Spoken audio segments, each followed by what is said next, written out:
Thank you, everybody, for joining. I can see a few connecting to audio still. We will kick off because I know everybody's time is very, very precious. Firstly, to say thank you all for joining our panel and our guests, for our listeners, as well as our Fallowfield and Mason friends that get our newsletter. This is the first time we've done this for How to Start Up, which is probably my fault because we're up to 140 episodes and we should have done this way sooner.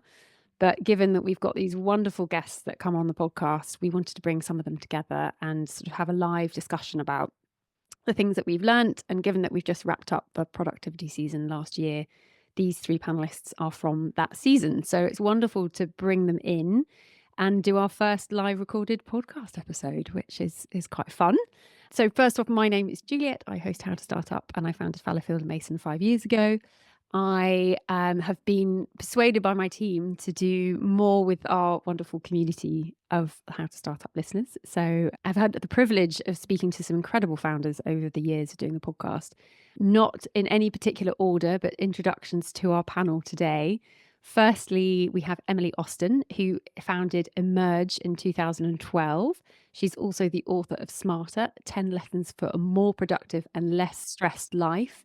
And if anybody wants to see a PR campaign done well, look at the incredible launch for this book because it has had the most beautiful press coverage that you can imagine. So congratulations to Emily on that. Emily has navigated entrepreneurship and discovered tried and tested formula for avoiding unproductive busyness, which we all need. Secondly, we have Eva Alexandridis, who has, I think, achieved the work-life balance that we all seek, which is an amazing feat. And she is the co-founder of 111 Skin, which was founded in 2012 with her husband, Dr. Yanis. She has not only built a globally recognized brand, but has practiced the brand values in ensuring she also looks after herself as well as her business. And I loved our conversation because it really brought that level of angst down of when you're running a company of how you can do it. Last but not least, we have Anant Sharma, who is the founder and CEO of Matter of Form, a leading luxury brand and digital agency based in London. Founded his business in 2009. Anna and his team work with some of the world's leading brands and businesses, I should say, including Aman, Belmond, and Knight Frank. And in Anant's episode, he was very, I mean, every guest is humble, but Anant was incredibly humble around how he's managed his ADHD and how that's impacted his work and some ways that he's found to really embrace it. So without further ado, I think in terms of the format, we're going to do a 20-minute Q&A and chat and then open up the floor for questions. But to kick off with, I'd like to ask each of our panel to define what productivity is to them, what it is and what it is not, because I think there's a lot of stigma attached to productivity. So perhaps we could start with Emily on that question.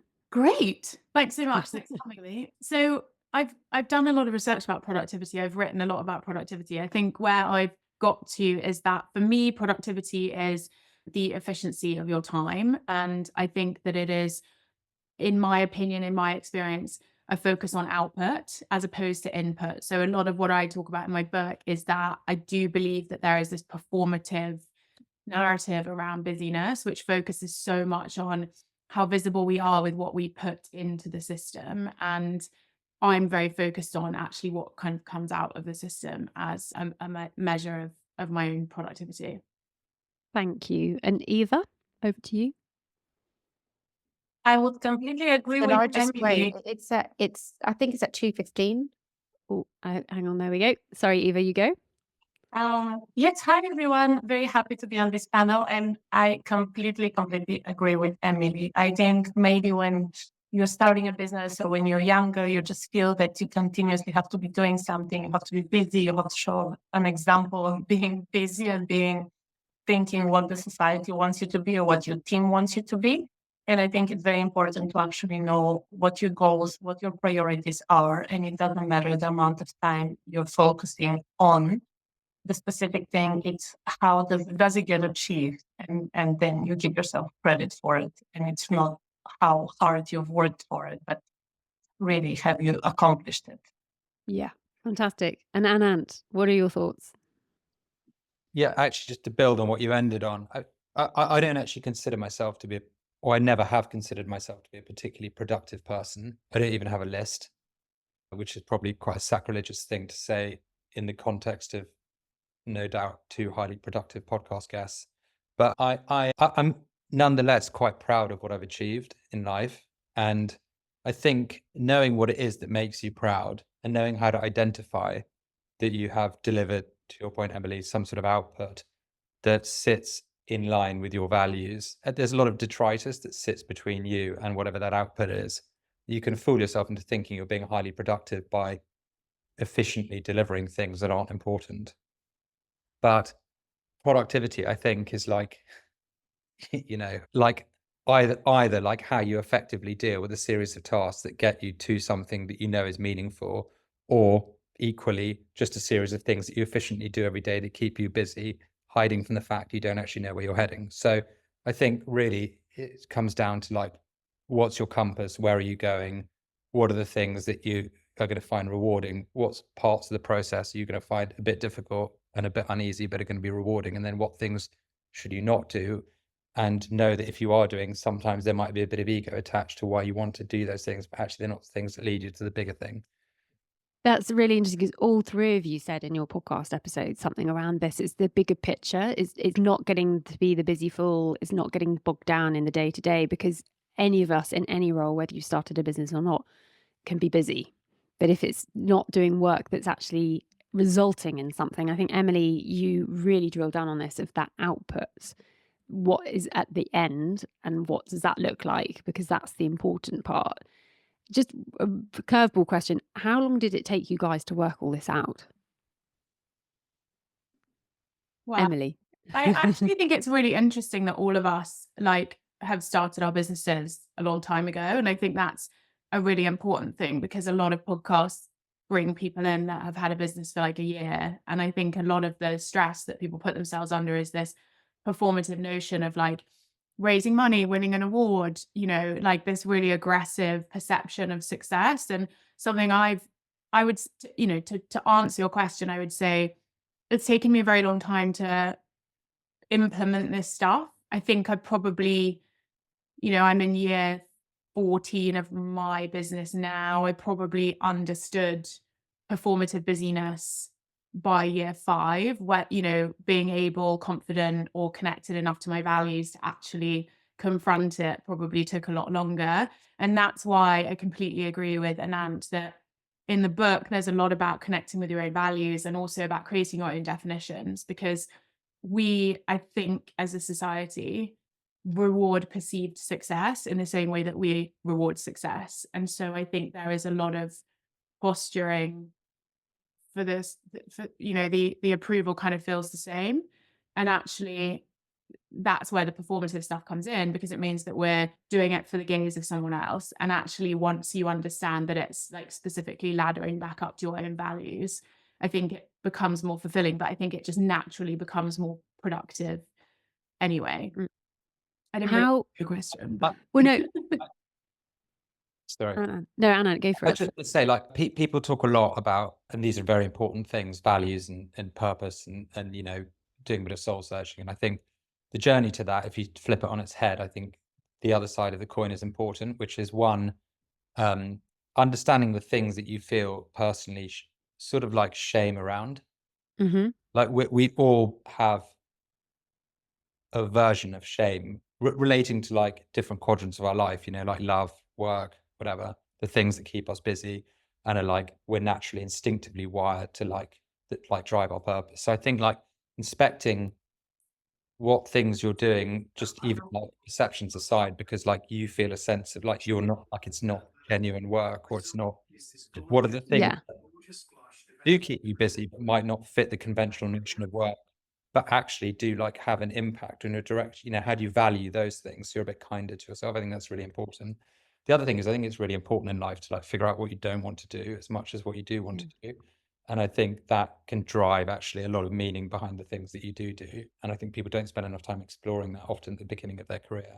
I think it's incredibly important. And, in business, you get lots of advice, like, you should say no to everything. Or like, other people will say, you should explore lots of opportunities, say yes to everything. I think there are different stages where you have to be quite divergent and explore lots of different things and say yes to everything until you find the thing that works and the 9 things that don't work. And then and then there's another stage of your life where you start harvesting the opportunities you've created by having that open mindset, you've embraced and been, more experimental with your time to zone in on the things that drive you and that you can be good at, and not being drawn to things that you're less good at because it's annoying that you're less good at them, which a lot of people have that flaw. I know I certainly do. Why? It's Yeah. it's the reason they call it work, because this is not easy. And I think I'm turning 44 on Wednesday, and I've worked since the age of 16, and I've had different careers in that time, and I'm growing this podcasting side of our business, which is not PR, but everyone wanted to pigeonhole me into PR when I became self-employed. And that battling against what people assume you're going to do or what they want you to do versus what you want to do. And I think the difference when you work for somebody else versus working for yourself, you suddenly have an opinion that matters and you can listen to it. And that freedom is quite scary. And not then knowing what to do, what does good look like, what should I do, what are other people thinking I should do? And then you layer in LinkedIn, Instagram, social media and eyeballs. It's a lot of pressure. And I think a lot of people say, well, you have to do the work. And the connotation with the word work, it is quite hard. Have you guys in your businesses, and to Emily's point, you've all had businesses for a while now and they're established and they're obviously doing very well. Sorry, it's not obvious, but from the outside perception, they look like they're doing really well. How have you managed those ebbs and flows and that sort of morale dip and boost? How have you kept your momentum going? Perhaps Eva, I could direct that to you. Yes, I mean, it's kind of a build up on the previous question. I think morale and productivity probably goes side by side. And I think in the beginning of your journey, and for me as well, I've had this business for more than 12 years. You have a lot of question marks about your own performance. What do you want to achieve? I personally was not super clear on the goals of the company, simply because the way we set up One More Skin was very much in an intuitive way. It wasn't with a serious business plan. But I think it's important to understand where it's very important to have a goal where you want to be. Let's say it could be 1 year, it could be 3 years, but for me, my life is much easier now because I know that I don't want to have this kind of exponential growth of my business. I'm really happy to have a sustainable growth, and I've reasoned with it, and I have reasoned with my team. I have explained to them that we don't want to be doubling our sales every year. We want to have specific targets, and we want to go deeper in the certain accounts where we already have business rather than keep opening new territories. And that just makes, I feel that my life is calmer. I hope the people that work for me also have a clear vision of what needs to be achieved. And it's a little bit easier to understand. And you always ask yourself, are we following that journey? Your end goal. I mean, how have I been dealing with ups and downs? I don't think there's a recipe for that.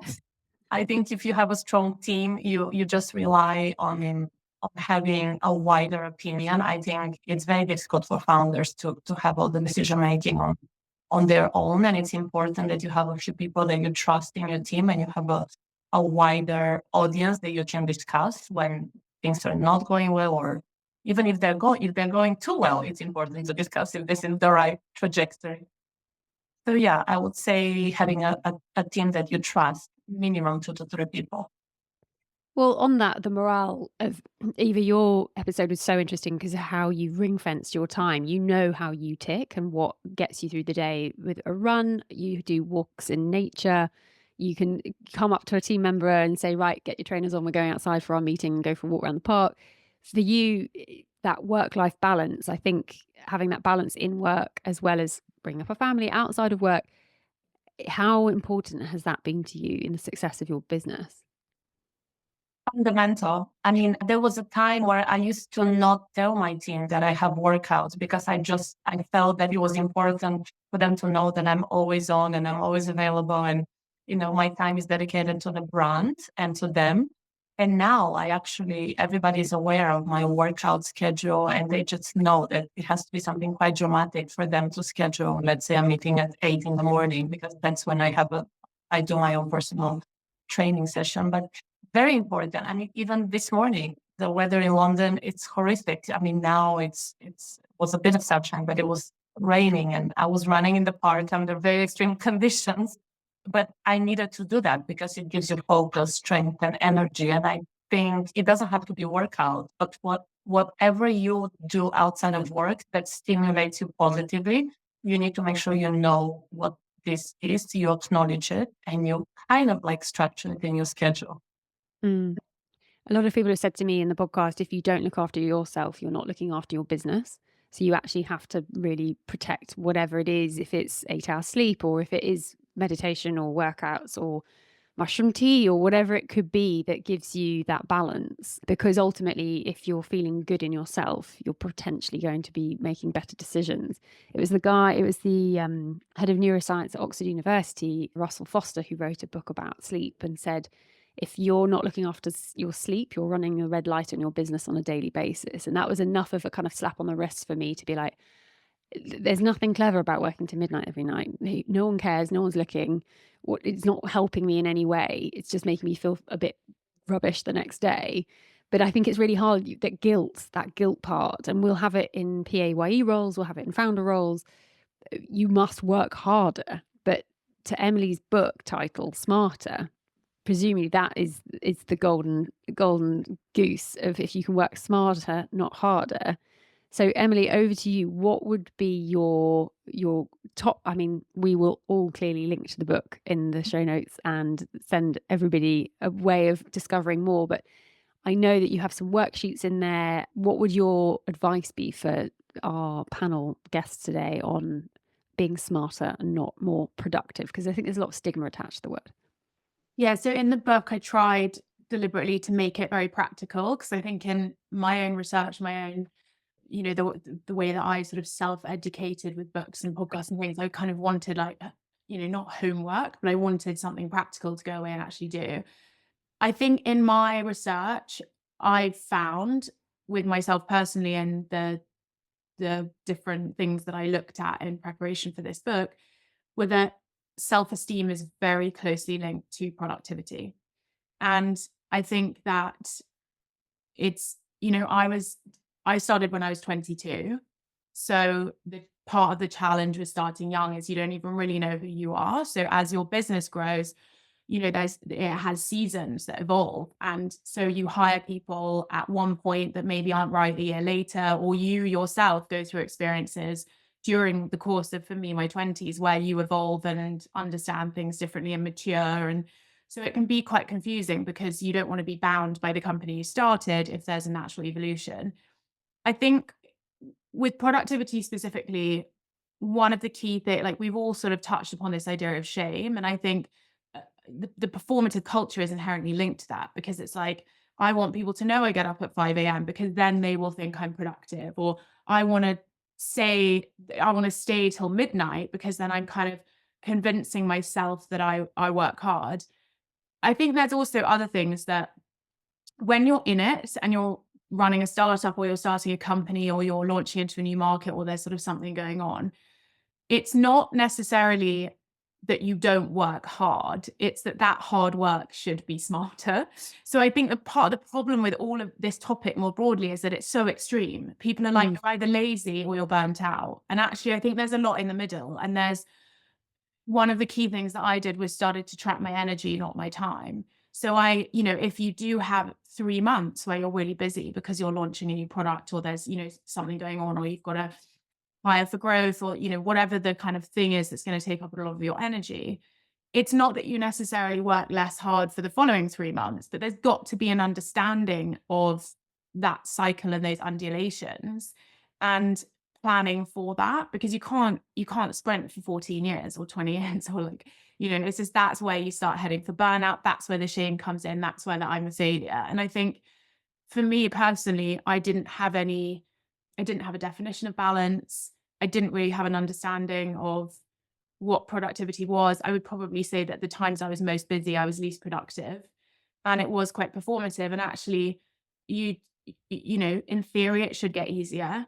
And sometimes in that ease is slowness, where you are able to be less bothered about other people's versions of success. So you're not necessarily hamster wheeling it to demonstrate, you become a little bit more self-assured, which is the self-esteem piece, and also having the confidence as well. And I think, if you've been running a business for more than a decade, there is hopefully positive reinforcement over time that you're sort of doing the right thing. So that helps.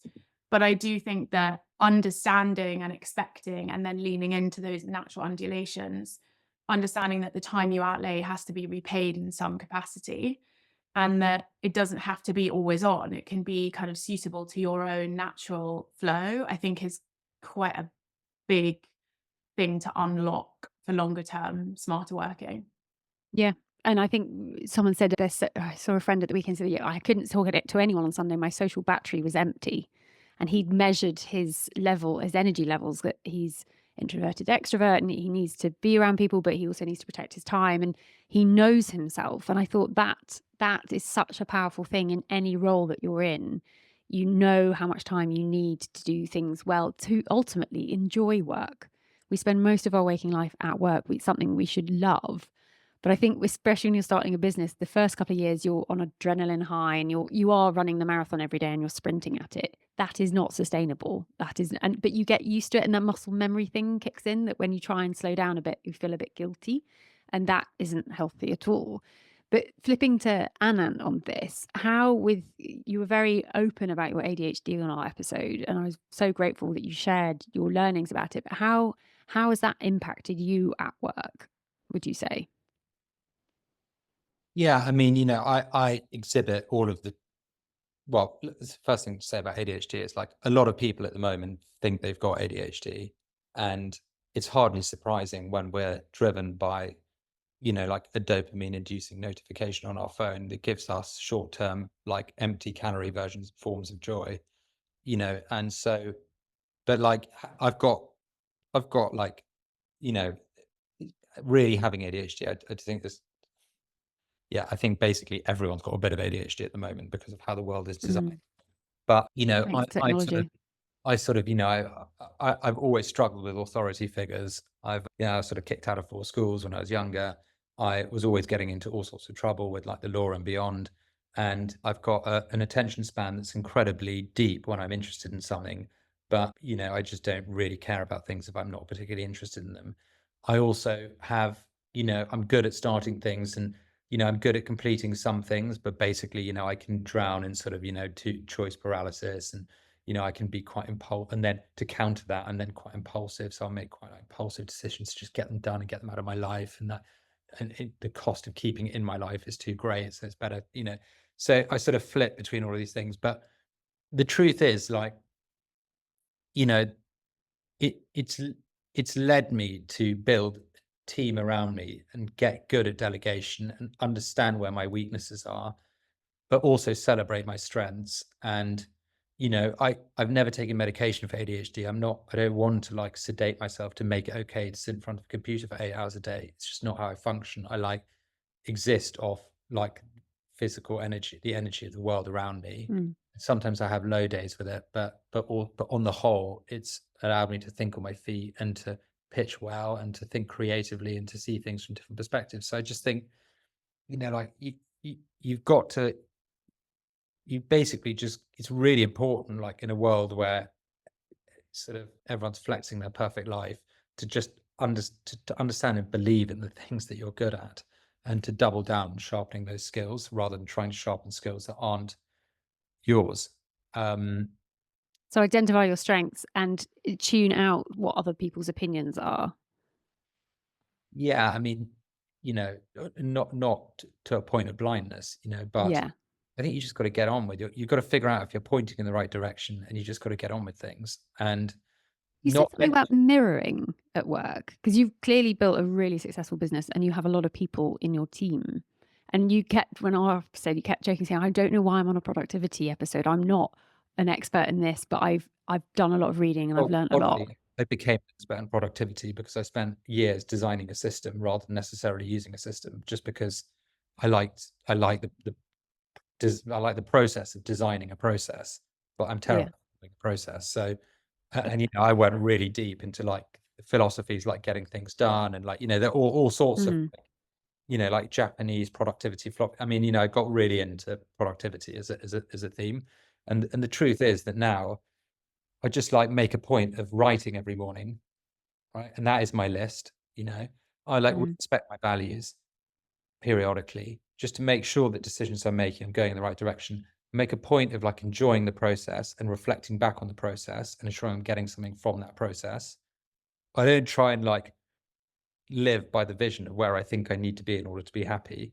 Try and make a point of like being a bit grateful for for the days as they happen. But most importantly to all of this, I like take time to think. Like people just don't take enough time to just like have a think. I schedule time to have a think. You know, I just think about things, and I think about the questions that I need to answer. And if I'm traveling, I'll think about like one or two of the big things that if I could answer, I'd probably be in a better position in life. And I think about them as I walk around or move through an airport or travel. And like people just think that they need to be like looking at a screen, typing, writing an email, just shifting things around from one application to another in order to be productive, or like writing words or like sending off emails or, you know, and these are because we're like entrapped in all of these like conventional theories of what work is. And if we aren't doing that, we feel ashamed that we're not working. But, you know, like 20 years ago, people were sitting at their desks writing letters, waiting for the mail cart to come around, going to the library and like taking some books off the shelf and like, or like going and having like a long lunch with someone to get some ideas from them and finding an expert or a specialist or like all of these things that are available to us now that actually we glean a lot of information from that we don't see as like credible working activities. But Well, anyway, just because you enjoy it doesn't mean it isn't work. And I think that's what surprised me now. And friends have pointed out, it's like, Jules, you seem so much more you now. You're running your own business. And I kind of, you have a lovely day at work and you feel like, oh, well, that didn't really count as work because you weren't sitting in emails, clearing an inbox. You're right. We're my a one slave. recommendation, all of this stuff, you know, and there are a million frameworks and, you know, Pomodoro techniques and bullet journaling, and, you know, I've done them all, you know, and being quite committed to, you know, it's like find a bit of time to meditate if that suits you. Like I do a Vipassana once a year. I sit in silence for 10 days, realign my value system, like sweat every day. Like I try and go to the gym every single day. Normally that happens for 9 months till I've made myself redundant. The bottom falls out of my life. I start chain smoking and border on the edge of alcoholism for 6 weeks, and then the cycle starts again. It's okay. It's fine. Yeah. The third is just like take an hour a day to have a think about things. Just stare at the wall. Fuck it. Do you know what I mean? That's when the best ideas happen. And it's when you rearrange your life in a way that allows you to prioritize what's important and what's not. It's just entirely missed in modern day life. And giving yourself the space to think things through. And I think AirPods, by the way, as well, and like not listening to the productivity as important as they are to listen to, but it means like not like thinking that information is going to be the antidote to the things that are broken in your life. Well, every single guest in the productivity season said, oh, Juliet, be careful. You don't want to celebrate productivity. They were a bit kind of, you want to be happy in your work. You want to do rewarding work. You want to make sure your team are okay. But the productive thing had a massive stigma attached to it, which is why it's been such a controversial season. And this is why it's so interesting to discuss it, I think. So thank you for sharing that. Eva, question for you. When you have defined your values for your brand with 111 Skin, how have you approached that with your work-life balance? Because I loved our conversation about this, that the brand sets the tone and you have to live by those values as an example to your team. How did you go about identifying what those values were? Actually, for me, it's quite simple. We know our goals and values for the overall for our company, and they're not necessarily financial values. They're just what we want to do as a brand. I have my weekly catch up with my team every Tuesday, and I always have the values on my first page. And sometimes I just go back to one, or I would go back to all of them, depending what applies for that particular week. But always something connects to either one of our goals and values. And what I said before, for example, going deeper into our existing accounts and partners. So that connects with what we are doing and how we are doing things, and, you know, our heritage, where we started from, always making sure that shines through. And so for me, it's kind of reinforcing it to the team, and it helps me as well to stay focused. But I also love what Anand said, that it's also, we have to trust our people and our team. We cannot be everywhere all the time. It's good to take time off for you to think, but you also need to know that when you're doing this, someone else is handling important things in your business. And we need to value the people that we have selected to work for us. And that also helps with balancing. For example, you can say no to doing social events. Because in the beginning, as a founder, you feel that you have to be everywhere because you're making contacts and you're expanding your network. But your CMO or your CFO can be doing the same thing on your behalf. And you have to be confident that they are representing you in the way that actually it's sometimes even better. That's a really good point. And a question I'd like to share with Emily is that when you're in a PR business, you have your team, you have your press, you have your clients, you are spread quite thinly when it comes to stakeholder management. How have you managed that power of no and learning who to say yes to and who to say no to at any given point? I think the thing I found hardest would probably be the team, I would say. I think like hiring and firing and, you know, everything in between is challenging, especially when you're young, because you're hiring people older than you and you don't really know what you're doing. And I'd never had a proper job before because I was 22. So you also have never been through like any sort of promotional cycle or anything. So you're sort of making it up. I think that I say to my senior team, you don't have delegation issues, you have trust issues. I think they're probably very closely linked. I think you have to decide as part of your management style whether you are going to really properly bring people on the journey with you and spend a lot of time with them and nurture them. And, you know, they might leave, but hopefully they stay. Or whether you're someone who has zero tolerance and, you know, doesn't want to micromanage and kind of, you know, that presents its own issues with kind of fracturing a team as well. You know, you've also got the reality that the company you start maybe isn't the company you are 5 years in, and therefore the people that you hired for that period of time perhaps aren't quite right. So I think for me, you know, I spent a lot of time sort of networking. I mean, I still do, but I definitely work in a job that's quite closely aligned to my sort of social abilities. And I think that it's a really good point that was made earlier. Like, you should do things you're naturally good at. And I think that's overlooked. So I think there is a lot of, to what Anant said, I think there's a lot of like shame or guilt or like encouragement to try and master stuff that isn't natural. And actually, you know, if you look at like someone who's a 100-meter sprinter, their coach isn't like, we definitely need to get you like in the pool doing the 400-meter butterfly. It's like, that's quite niche. So it's sort of about understanding, you know, your own skill set and looking at that. I think Is there work you've done to find out what you're good at? Because I found a lot of my career kept getting pigeonholed to the job that I'd had before, but I was trying to take myself in a different direction. And they're like, well, your work experience says you do this.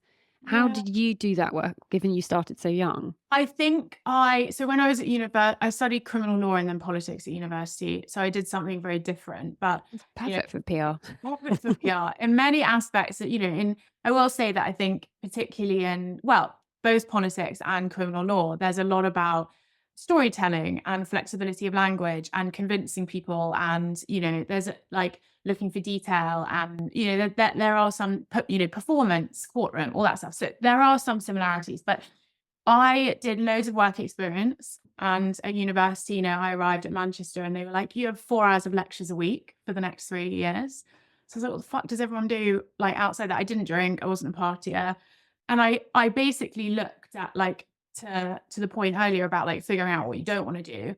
I kind of did everything other than PR. So I interned for events and social media, you know, like 2012 was when like Twitter and all these social media sites launched and Uber and all this other stuff. So it was a real kind of change of culture.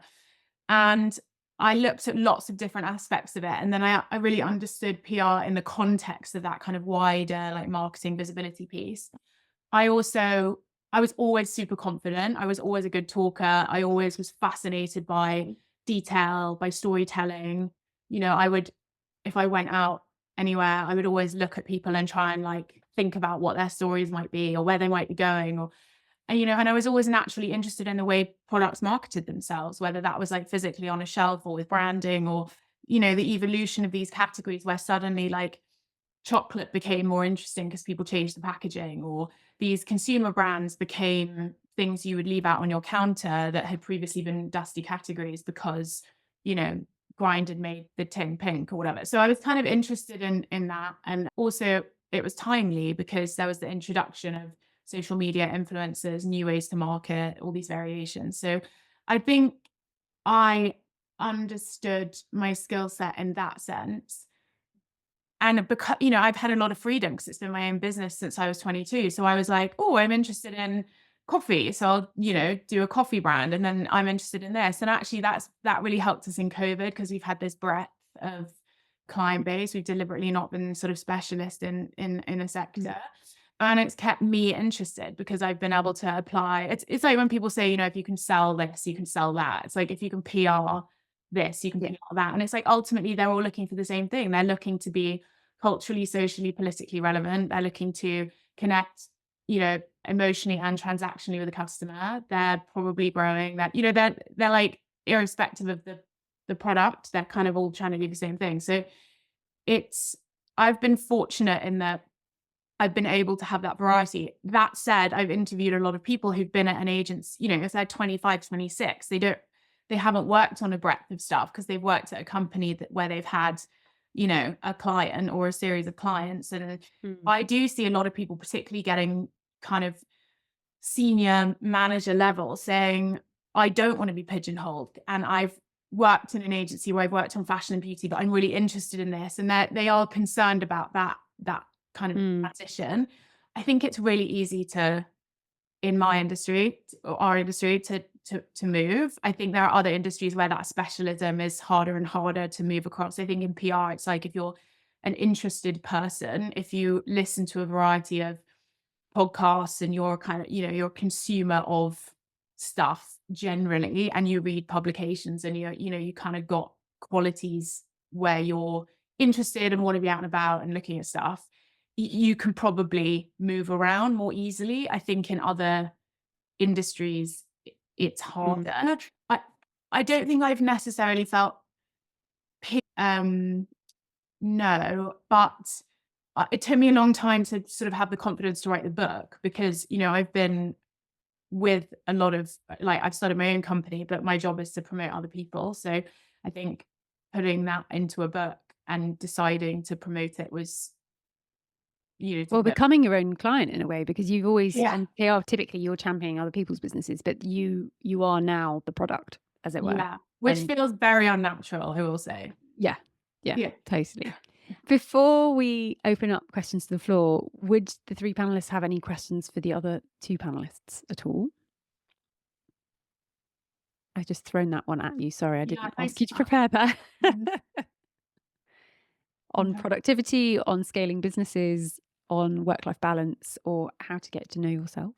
Actually, I think you said something. I was going to ping her after, but it's great. I have this opportunity. Tracking energy, not time. I love that. How do you stay in tune with your energy levels? And do you track it like on daily basis, or as it happens? Like, what are your cues that energy is either high or low? Yeah. So I mean, you can redo all this stuff every kind of 3 or 6 months, depending on how things evolve. But I start by just keeping a bit of a diary for the day of when I perform certain tasks, the time I perform them, and like how I feel. So in the same way that you might, have a diet diary to like work out how your eating habits and stuff for nutrition. So I used to get up really early and it didn't really work for me. So I talk in the book about the 8 a.m. club, which is, deliberately provocative. And I understand if anyone is employed or perhaps like has kids, that's sort of a stupid thought to get to, to get up at 8. But the concept is really more about like finding a time that works for you rather than informative. And people talk about like a 3 p.m. slump. Everyone like finds that the afternoon is they have less natural energy. And so I started to think this idea of, it's the marathon, not the sprint, and all this kind of stuff. And how throughout the day, you can't come in and work an 8 to 10 hour day, coming up with the best ideas you've ever had, managing really challenging situations, having lots of like boring financial calls. You can't do all of that every day on an ongoing basis. And ultimately it's because your energy has natural undulations through the day. And those are also impacted by how much sleep you get, how much caffeine you have, you know, whether you exert physical energy, whether you have an emotional, you know, if you have a issue in your relationship or a sick parent or like, you know, all these other things. And so I started to think, well, instead of just coming in and being like, I'll do my senior meeting from 9 till 10, and then I'll do this, and then I'll do like a call with a client 2 till 3. I started to think about actually when would I be best at completing those tasks and adjusting my day to match the task more specifically to the energy resource.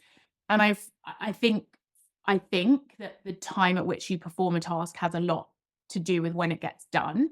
And I think as we explore flexibility, you know, but like I have some of my best ideas in the middle of the night or on an airplane, right? Because you're kind of like devoid from other distractions.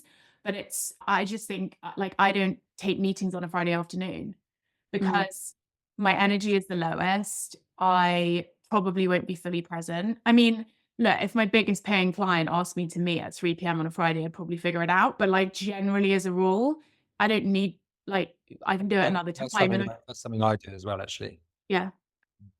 It talks to Dr. Christy Goodwin's episode, a neuroscientist in Australia, who talks about that we're all we're in digital debt and we're not looking after our human operating systems because we're so slaved to our digital operating system. So our laptops, our inboxes rule our lives, and we kind of look at how many emails we have. And for a while in our team, we're joking about trying to get to inbox zero. And it's like, well, that doesn't mean we've actually outputted really solid work. We could have 100 emails in our inbox and be performing brilliantly. So that digital debt, I think, is quite frightening because we've built all these pieces of software that drain us.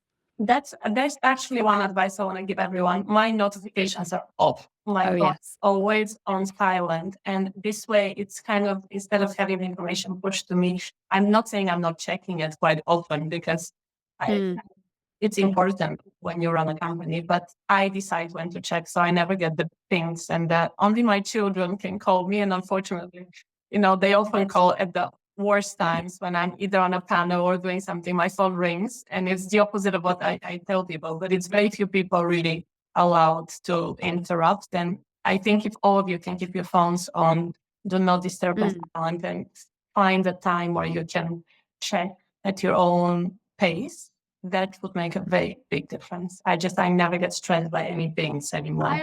Oh, sorry, Anna, go on. I just wanted to, there are just two things that I think are really important, and I'm quite orthodox about. Like I color code my diary with my EA, and so I try and use moments where I know that I'd be useless to do, for example, meetings where people might ask for advice and they're like back to back, and there's like 4 of them in a row that are 45 minutes each without a gap in between because I'd be in a slump. I make sure that I've got thinking time where it's sacred. When I know that I'm at my sharpest, I know that I just know what modes. I go to the gym every day at lunch, you know, for other people it's the morning, you know. And that is the second point I wanted to make, which is we all know this like kind of like evolutionary thing, right? Which is like some people are morning people, afternoon people, or evening people, because together we're meant to be alert to guard for like lions or whatever. And that's why we're all coded. So we've got 24-hour coverage as a tribe. And so there is no right split. You know, I'm not a morning person, for example, at all. I'm a nighttime person, you know, for example. So I think that stuff's really important. And the other thing is, you know, just like really small things, like, you know, I don't take the phone to like meetings. I don't leave my phone on the same floor as myself as where I sleep, you know. Phones are evil is the conclusion. Yeah. I would like never take them to like the floor that my kids are on, you know. I think you've just got to. And last night I did take my phone because my alarm clock ran out of battery, and I woke up at 2 a.m. and I was sort of reading the news. Do you know what I mean? And I had terrible sleep last night, you know. And it's just, and I never had my phone in my bed, and it's just so amazing how just weak we can be if we stage manage our environments incorrectly. Yeah. And so I think we've got to be mindful of that in the world that is saturated with distraction, which is just stage manage things so that they suit your end purpose. So boundary, gatekeep yourself, and all these pieces of software and all these pieces of tech are built to get us in more. We're all ruled, well, they want to rule us by an algorithm, but boundarying and protecting ourselves first. And then, as to Eva's point, you elect to go to that app to see what messages might have come in.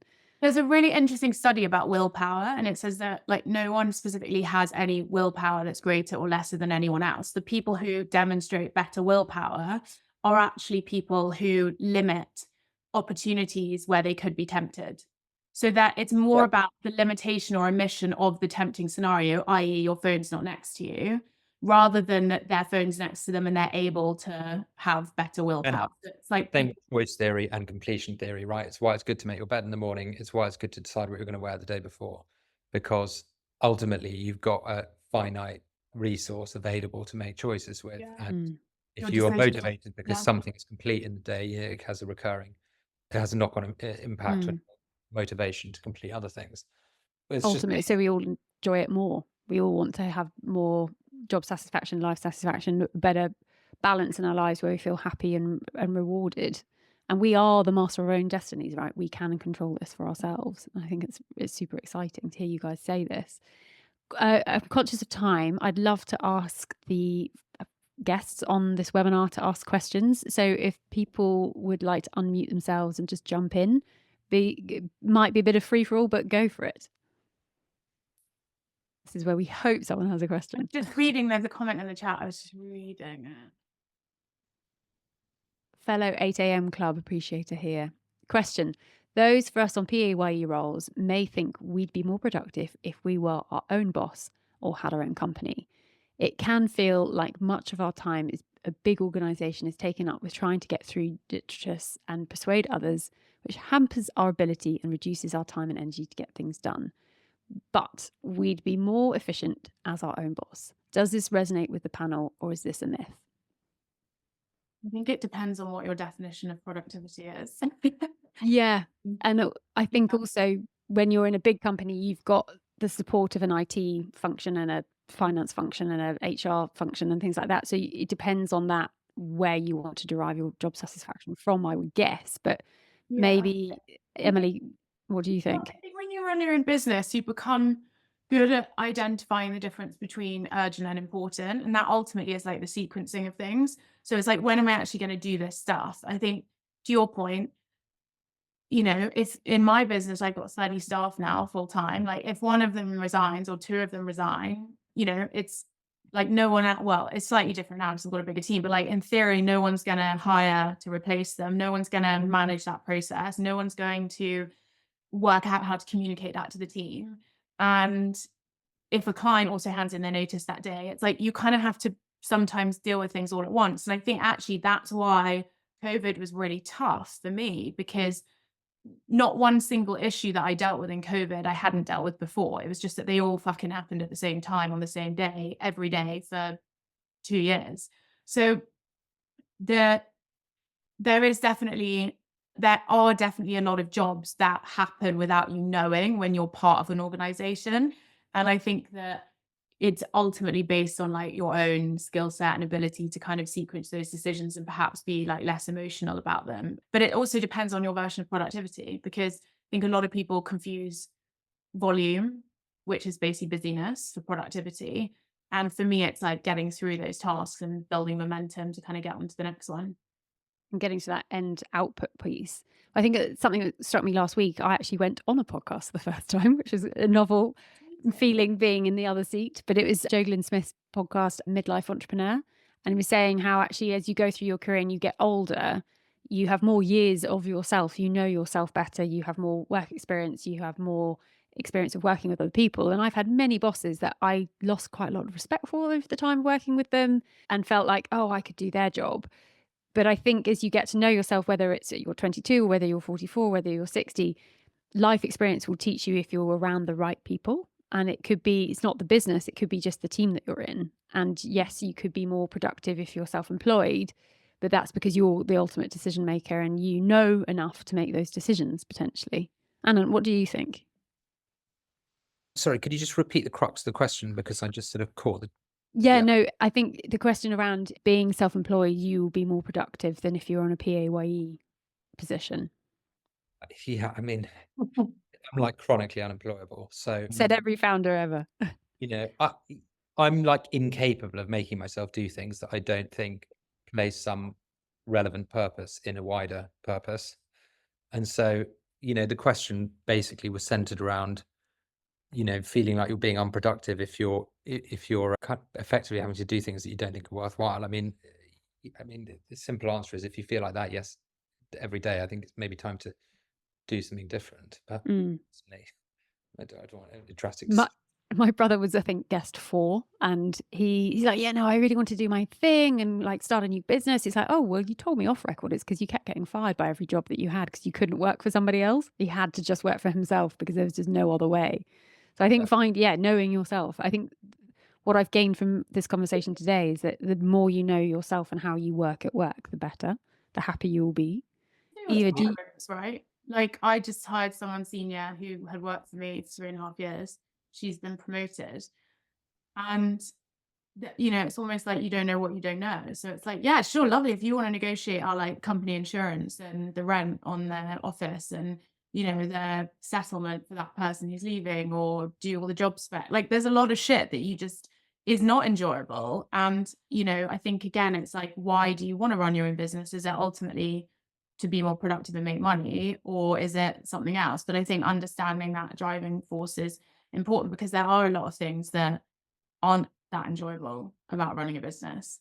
yeah, which you never see on Instagram really. And I think that the pro and the con, there's a big long list that we could write of the good and the bad and the ugly. But I do think break through a ceiling that it's really, when you're a small business, to speak specifically about professional services companies for a moment, rather than like product businesses, which is it's a different mindset. When you're small, you are everything to everyone, and then you grow a little bit and you tend to hire sort of probably relatively like junior people, and they sort of assist you in delivering for your projects, but basically most of the clients want you. And then you get to like 20 people, and I think that's in a way almost the hardest size, because you're not actually big enough to have middle management.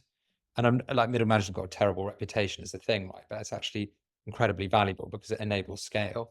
And then you after like 30 or 40 or 50, suddenly you've got like a finance department and like an HR department and like a marketing department. You've just got these departments. I mean, we've got like a talent department, and it's just sort of like you're not dealing with that stuff. Plus, you're big enough that pitches can be won and things happen without your direct involvement. And I just think your job then is to just, everyone talks about like making yourself redundant, and you've got to go on a cycle of making yourself redundant. And most people and it's a very emotional, weird thing. Like I was joking earlier about like turning to chain smoking and sort of mild alcoholism every 9 months when you birth a new version of your business, obviously.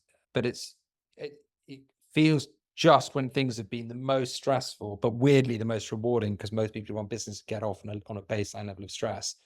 Suddenly it goes from having everything to do to nothing to do. And you end up at a low point after you've had your greatest successes, because that's when you're the least needed. But then in those moments, you've got to Emily's point earlier, the feast and the famine, the fallow and the fertile, you've basically got to know that that's your moment to recuperate.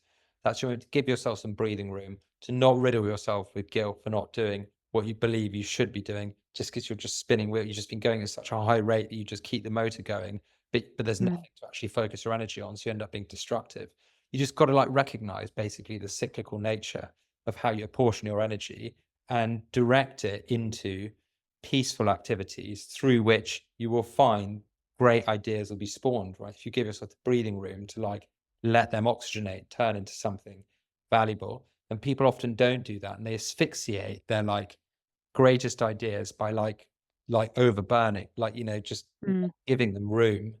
And those are the most precious moments, actually, that when you've gone through, like we're 15-year-old business, we've been 100 people, we've been like gone down to 40 people, we've been 60 people. It's been a war zone. Do you know what I mean? Like in many respects.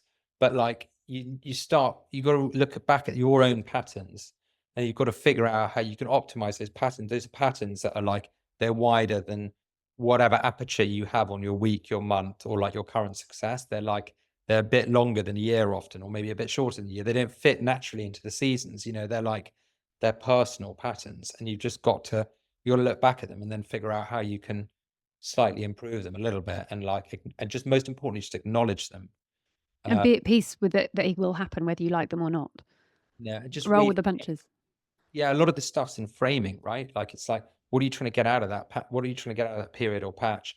Like, when you see like calm as like an incredibly healthy sort of, that, the fallow year, do you know what I mean? Like, fallow period.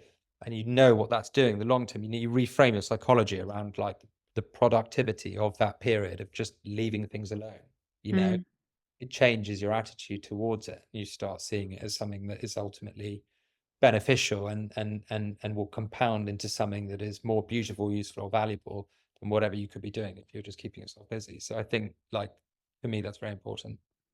Thank you. I love that. And I think that's a really lovely note to finish on. I would love to ask more questions. And if any of the guests have them, please email me them and we'll collate. But we've run out of time and I'm conscious that everybody will have another meeting likely to get to. But thank you so much to our panel for joining today. It's been wonderful. We could talk for hours, obviously. Whether that would be productive or busy, I don't know. Probably productive. But very, very grateful for everybody's time for joining. And we'll share the recording with everyone soon as well. But thank you so much. Very much. Take care. See you soon. Bye. Bye.